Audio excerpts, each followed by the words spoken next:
بسم اللہ الرحمن الرحیم۔ السلام علیکم ناظرین و سامعین۔ ایک شوہر نے اپنی بیوی کو اس کے بچوں کے سامنے بڑی بے دردی سے مارا، جس سے بچے خوف زدہ ہو کر رونے لگے۔ بچوں کا یہ حال دیکھ کر ماں رنجیدہ ہو گئی۔ جیسے ہی اس کے شوہر نے اس کے چہرے پر مارا تو روتے ہوئے کہنے لگی، میں بچوں کی وجہ سے رو رہی ہوں۔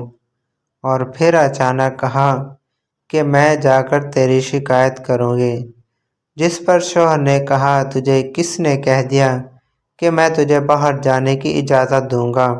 بیوی نے جواب دیا، کیا تیرا خیال ہے تو نے دروازے اور کھڑکیوں سمیت سارے رابطے کے دروازے بند کر دیے؟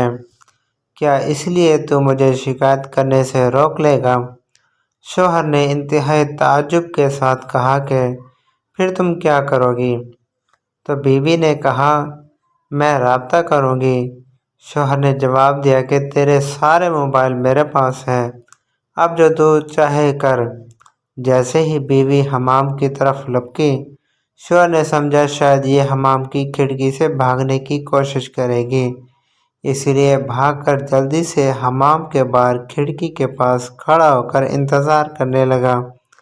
جب اس نے دیکھا کہ یہ عورت نکلنے کی بالکل کوشش نہیں کر رہی ہے تو وہ واپس اندر آیا اور حمام کے دروازے کے پاس آ کر کھڑا ہو گیا اور اس کے نکلنے کا انتظار کرنے لگا۔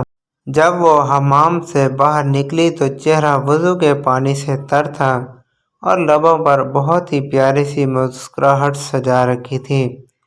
اس عورت نے کہا، میں تیری صرف اس سے شکایت کروں گی جس کے نام کی تو قسمیں اٹھاتا ہے۔ اس سے مجھے تیری بند کھڑکیاں، تیرے مقفل دروازے اور موبائلوں کی ضبطگی سمیت کوئی بھی چیز نہیں روک سکتی۔ جاری ہے اور اس کے دروازے کبھی بند نہیں ہوتے۔